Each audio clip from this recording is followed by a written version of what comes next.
Добрый день. Мы начинаем очередную творческую встречу из цикла «Творческие встречи с известными деятелями культуры» по проекту «Вековые традиции через время и расстояние», который поддержан президентским фондом культурных инициатив. Сейчас я передаю слово ведущей.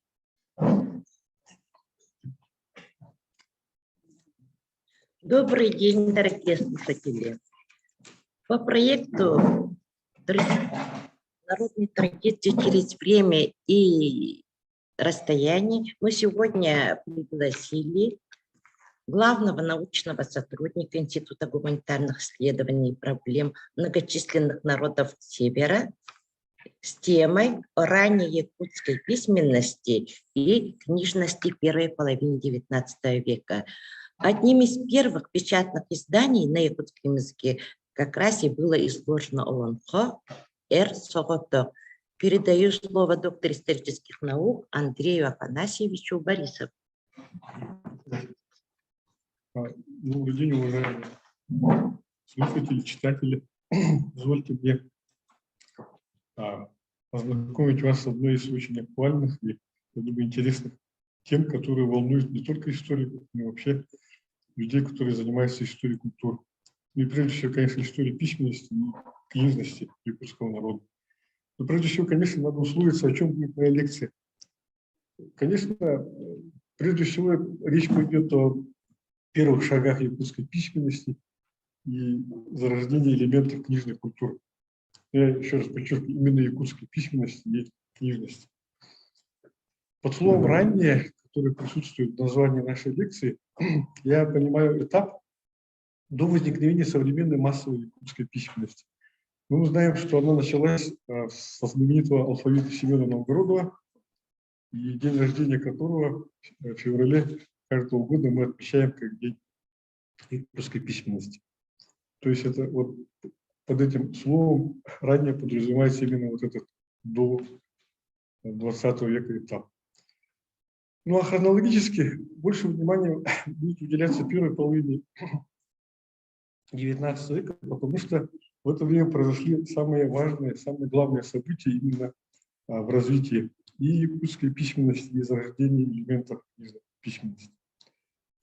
Ну, давайте приступим.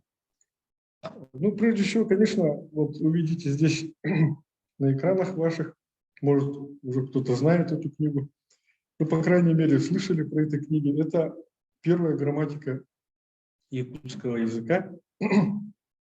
Она таки называется «О языке якутов». В 1851 году она увидела свет. И вот в составе этой книги и была опубликована первая запись, да, первый текст якутского Олонхо Эр Согото, о котором уже было еще сказано. В составе этой книги были, кроме самого значит, как сказать, научного труда грамматики якутского языка, автором которого является Санкт-Петербургский академик, тогда еще называлась Академия до Санкт-Петербургской, Отто Николаевич Бетлин.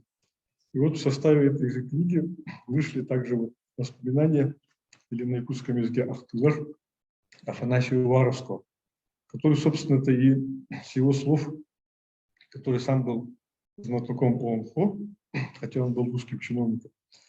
И вот и было издано в том числе вот это Олонхо Эр Согото. Напоминаю, что это 1851 год. Но на самом деле впервые Олонхо было опубликовано на немецком языке. Вот парадокс, да? Немецкое издание предшествовало русскому, да? Это было сделано в 1848 году в рабочей очень известного российского путешественника Александра Мильдорфа. Ну, те, кто знаком с географией немножко, вы, наверное, слышали, да, была такая так называемая северо-восточная экспедиция в 1842-1845 годах, которая изучала в том числе территорию Якутии и народы, которые там проживали. И вот руководителем этой экспедиции был другой выдающийся ученый Александр Мильдорф. И вот именно он стал инициатором того, что в этой книге на немецком языке было издано Олонхо. Но здесь вы видите на экране, это уже русское издание, которое вышло в 1870-х годах, позднее. Так, значит. А вообще, самые первые книги, естественно, на якутском языке, я говорю, естественно, почему? Потому что вот так уж сложилось исторически, что церковь, в данном случае русская православная церковь, она всегда шла впереди в деле, значит, образованности, распространения грамотности. Да? Потому что духовные пастыри, они понимали, что особенно тогда, когда нужно обратить в новую веру, допустим, народы, которые ранее не знали, допустим, русского языка, да, конечно, лучше обращаться к ним на их родном языке. Да? И вот перед вами обложка одной из ранних книг, это вот так называемый сокращенный катехизис, вот, который был издан в Иркутске в 1819 году. Здесь даже можно вот на расстоянии, да, на дисплее прочитать, да, некоторые строки из этой книги. Вот. Но надо сказать, что это издание было напечатано так называемым, значит, на основе так называемой системы письма священника Георгия Попова, который, собственно, был автором вот этого сокращенного катехизиса. Он был иереем Алекминской церкви или священником, да, и он происходил из знаменитой священнической династии Поповых. Это очень разветвленный род, который пришел к нам в Якутию еще в начале XVIII века. И они сыграли православном миссионерстве Якутии, и долгие годы многие поколения этой священнической фамилии служили в различных церквах Якутии. И вот велик их вклад, в том числе вот просвещение и создание якутской письменности. Ну, здесь вы видите вот буквы, да, этого, ну, фактически алфавита, да, первого алфавита на якутском языке на основе кириллического алфавита. В дальнейшем Русская православная церковь, она продолжала издавать книги, в основном духовного содержания, да, это, конечно, Библия, прежде всего, да, тот же самый катехизис, да. Вот, например, в 1858 году другой известный просветитель, да, епископ Дионисий Дмитрий Хитров создал якутскую грамматику и азбуку, которая тоже сыграла большую роль вот в той проблематике, которую мы с вами сегодня разбираем. Ну и далее, если говорить в целом, да, о грамотности и распространении письменности, надо сказать, что все-таки, да, еще в XVIII веке уже в Якутии стали появляться люди из числа местных жителей, да, якутов, прежде всего, да, которые обучились русской грамоте. И вот по данным, в частности, нашего якутского историка Федота Георгиевича Сафронова, в конце XVIII века было не менее 90 грамотных якутов. Да? Ну, то есть это в основном были представители служилого сословия, да, якутские казаки, это были писари, да, которые работали, значит, в различных органах управления. Ну и, наконец, конечно, следует упомянуть о знаменитой присяге на верность новому тогда, да, вступившему на престол в 1696 году российскому императору Павлу I. Вот что интересно, Павел I лично распорядился о том, чтобы текст присяги был переведен на языки других народов, в том числе якутского народа. Кроме того, мы знаем, историки, да, что вот особенно в первой половине 19 века уже появляется фактически письменность, да, на якутском языке, да, потому что, как я уже сказал, священнические книги издавались, да, то есть была аудитория, которой нужно это было, да, и получается, что вот, например, перед вами один из первых образцов вот, эпистолярного жанра, да, здесь письмо, которое написали якута Байгантайского улуса, это, значит, вот внизу написано, да, подпись Иван Готовцев, да, это он пишет письмо своему, значит, дяде Егору Лазаревичу Готовцеву, который был довольно известным человеком, он был головой Байгантайской народной управы, то есть такой известный деятель инорического самоуправления, да. И вот тут тоже, наверное, вот даже на дисплее, наверное, можно узнать, да, некоторые якутские слова, которые, ну, понятно, они были написаны на кириллическом, да, алфавите, но тогда еще старом, дореволюционном, да. Вот. Ну, кроме того, я что хочу сказать. что письменность, она довольно-таки глубоко проникла. Это было не только, как бы, ну, скажем так, привилегия каких-то там слоев общества, допустим, священников там, или каких-то привилегированных слоев общества. Да? Например, якуты, оказывается, еще в самом начале XIX века, когда составляли различные деловые бумаги, например, списки, да, или там ну, какие-то записи делали деловые, да, в том числе, кроме русского языка, они довольно активно использовали якутский язык. Вот такие документы сохранились. Это тоже говорило о том, что якутская письменность, хоть и медленно, но все-таки зарождалась в этот период. Да? Так, значит. Или вот, например, даже можно говорить о, ну, скажем так, законодательстве, да, на якутском языке. Да? Дело в том, что в 1830-40-х годах чуть было был не введен в действие так называемый свод степных законов кочевых инородцев Восточной Сибири. Да? Дело в том, что мы знаем такого выдающегося российского реформатора, да, Михаила Спиранского, ближайшего сподвижника императора Александра I, ну, по школьной программе эта личность известна. Да? Вот. Он потом служил другому российскому императору, брату Александра I, Николаю I. Да? Именно он составил знаменитое полное собрание законов Российской империи.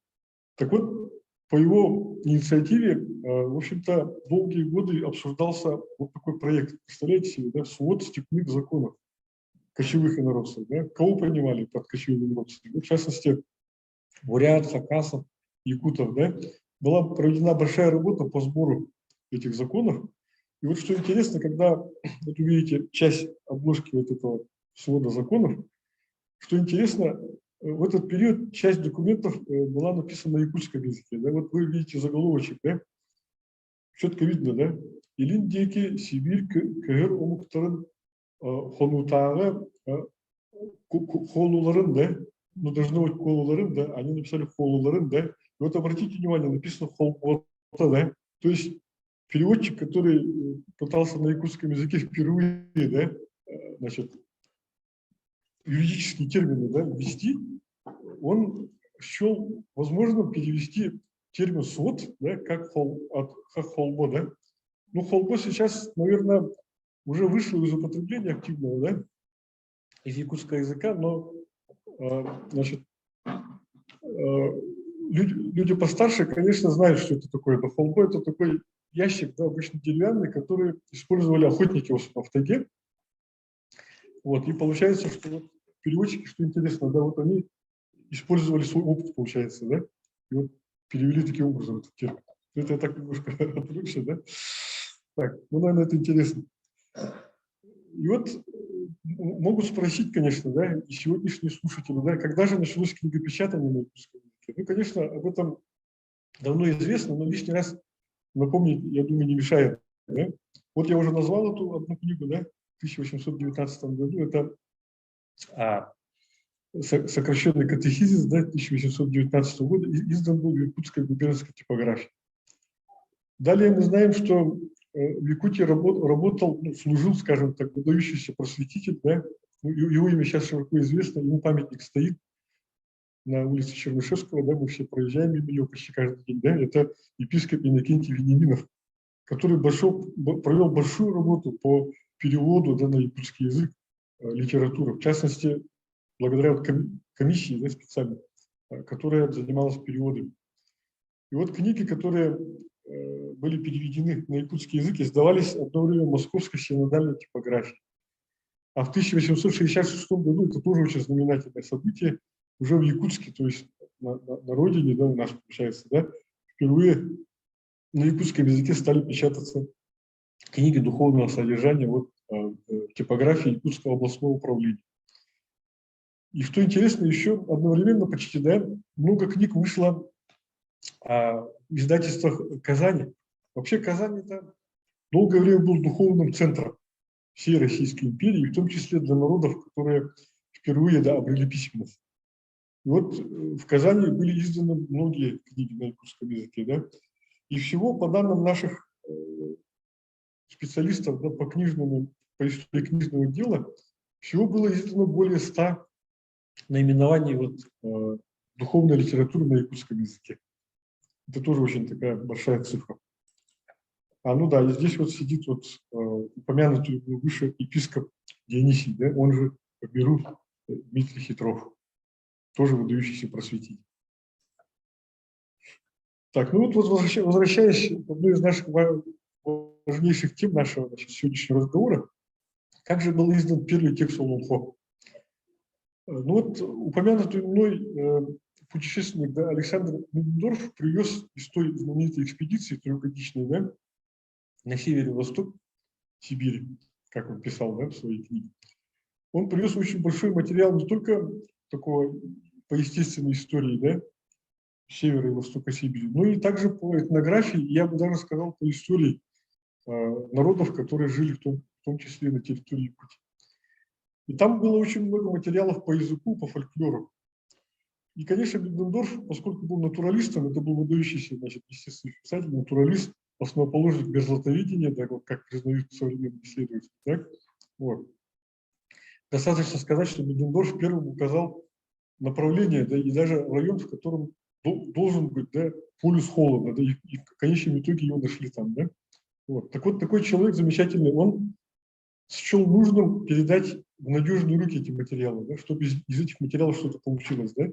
И он нашел такого человека в лице своего друга, тоже знаменитого ученого, академика Отто Бётлинга, о котором я говорил. Это был выдающийся санскритолог. Но тогда он был еще молодой человек, да, занимался древнеиндийскими текстами. Так? Ну вот, поскольку он был лингвистом выдающимся, он заинтересовался этими материалами Мидендорфа, да, и по его просьбе занялся разбором этих материалов. Да. Но Бётлингу для полной картины и вообще для лучшего понимания языка якутов, которых он ни разу не видел, даже ни разу не был в Якутии, была совершенно такой замечательной находкой информация о том, что в Санкт-Петербурге почти 8 или сколько лет, да, жил выходец из Якутии, наш с вами земляк, вот Афанасий Варовский, который я уже упоминал. Это имя сейчас, слава богу, хорошо, широко известно, так, но я еще раз напомню, да, что это был сын, да, якутки, да, и, значит, русского чиновника, да, был такой довольно известный русский чиновник Яков Уваровский, который служил в Жиганском, да, округе исправник. Так, ну, исправник – это довольно большая должность, вот, по тем временам.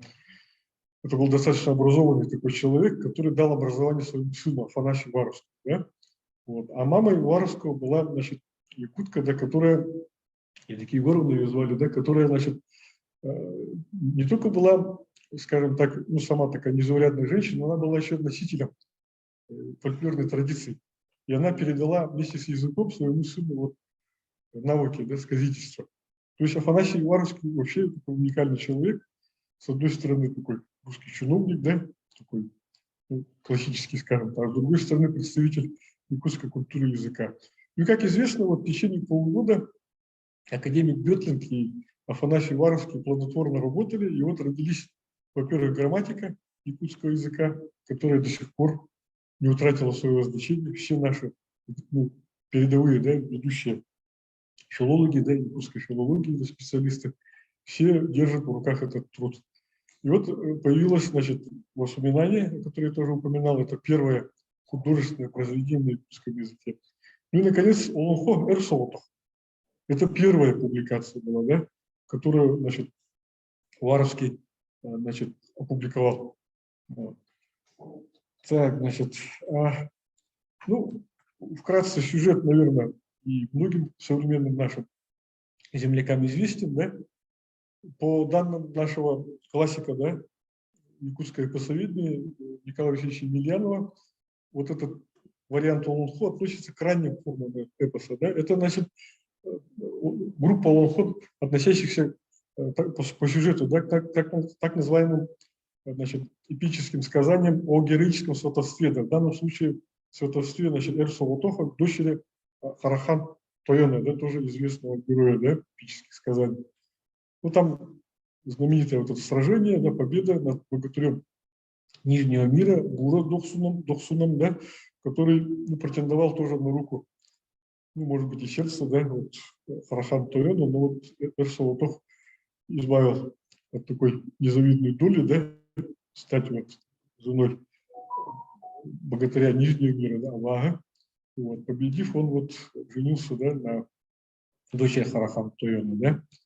Вот об этом говорится, значит, в том варианте Олонхо, который, значит, записал и опубликовал Афанасий Яковлевич Уваровский. Ну вот, и говоря уже о дальнейших публикациях, сочинений Уваровского, в том числе вот вместе со вспоминанием Уваровского публиковалось и Олонхо, вот, о котором я говорил, да, то есть мы как повторяем, да, в 1948 году, значит, это первое на немецком языке издание, да, в 1951 году, да, о языке якутов, Бётлинга в Санкт-Петербурге, да. Вот что интересно, вот этот факт, я не скажу, что совсем неизвестен, но он, наверное, менее известен, да. Оказывается, что в 1861 году вот это произведение также было опубликовано на французском языке, да, в журнале «Lecture du Monde», да, в Париже. Вот. Ну, наконец, уже в советское время, да, стараниями нашего выдающегося, да, интеллигента, да, кандидата филологических наук Николая Заблоцкого, известного литератора, это сочинение было переиздано, да, вернее, издано, скажем так, уже на современной транскрипции, да, в 1947 году. Но эта книга сразу стала библиографической редкостью, поэтому в 1995 году она вновь в Якутске была переиздана, да. Тут большую роль сыграл, конечно, Институт гуманитарных исследований, тогда еще Академия наук Республики Саха-Якутия. Ну и, наконец, в 2003 году в издательстве «Бичик» вот это сочинение было переиздано на 3 уже языках, да. Вот оно как бы, оно наиболее так широко известно, и сейчас современные исследователи, да и просто широкий круг читателей пользуются этой книгой. Так, значит, так. Ну и вот, делая некоторые выводы о сегодняшней нашей большой лекции, да, хочется сказать, что первая книга на якутском языке была издана в 1819 году, первый текст Олонхо был издан в 1848 году, книгопечатание на якутском языке происходило вначале в Иркутске, да, а потом в Москве, в Казани, и, наконец, в Якутске с 1866 года, как я уже сказал, да. Вот. А тексты на якутском языке на основе кириллицы начали создаваться еще с конца 18 века. Но здесь вот скоро у нас время, наверное, есть, да?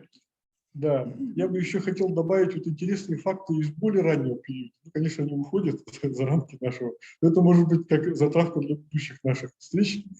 Хочется сказать, что я уже говорил, что в конце 18 века среди якутского населения уже были не менее 90, да, образованных людей, которые могли не только, скажем так, писать на якутском языке, но уже могли, как говорится, создавать, ну, довольно оригинальные тексты, да, допустим, так, в том числе вести переписку, да, и так далее. Да.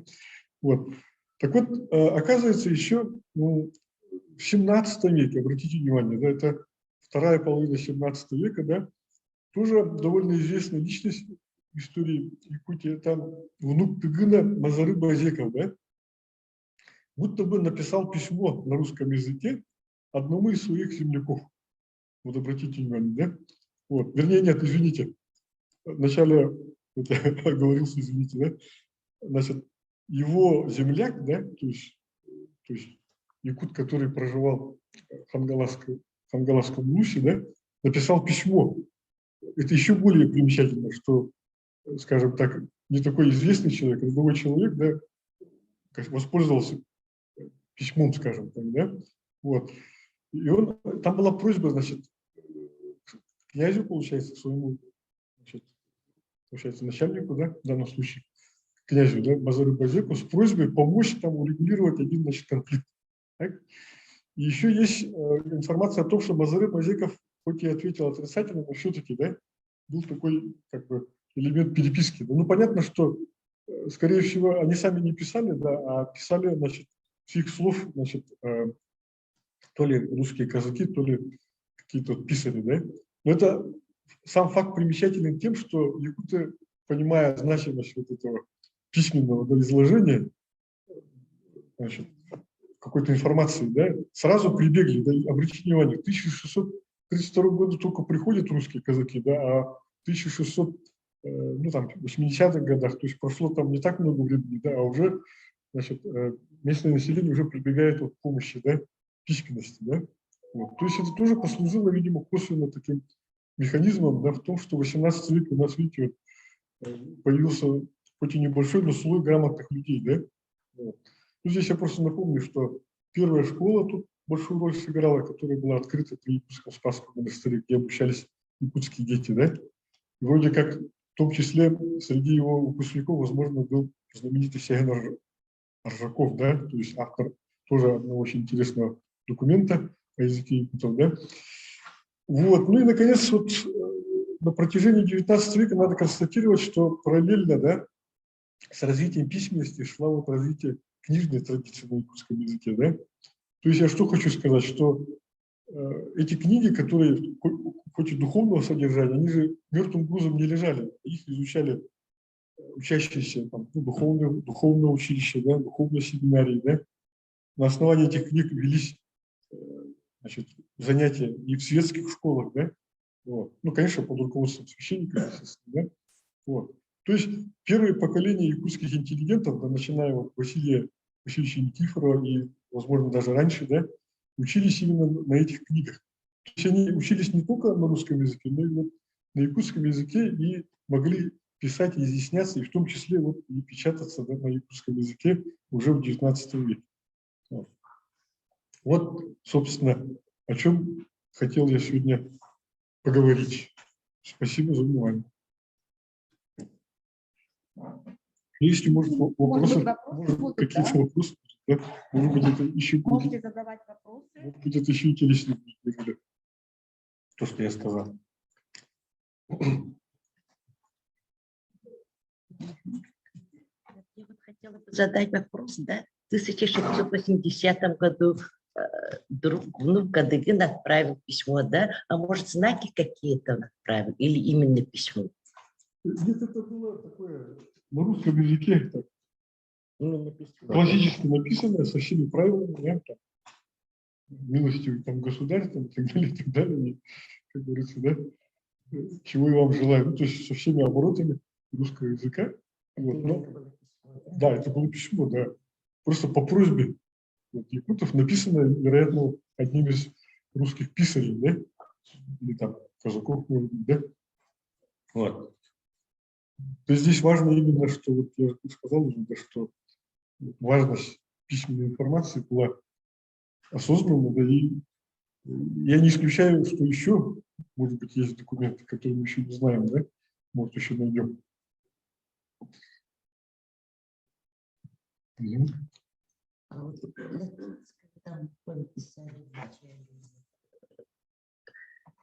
Ну да, вот как бы латиница, она же как бы, в принципе, вот, с учеными, да, и вообще с интеллектуалами, да, российскими, но в том числе вот Гётлинг там и так далее, да, конечно, они же пытались найти ну, такие адекватные, то есть знаки, которые бы были близки к якутскому языку, да, так ведь, вот, например, если посмотреть вот ту же книгу, да, Георгия Попова, им было очень трудно, да, как вот тогдашним кириллическим алфавитом, да, передать вот якутские, да, слова. Поэтому вот на протяжении 19 века, конечно, латиница чаще использовалась, потому что в латинском алфавите, как бы, вероятно, больше возможностей они находили, поэтому их использовали. А так, конечно, мы знаем, что в начале 20 века наши вот деятели, да, в том числе вот Байшев, Алтан Сарым, да, и другие наши вот интеллектуалы, они вот пытались создать именно на латинском языке, да, письменность. Вот. Ну, я сегодня говорил о кириллической традиции, да, на которой, собственно, выросло первое поколение якутской интеллигенции, на котором велось вообще преподавание, да, на якутском языке. Да, да, конечно.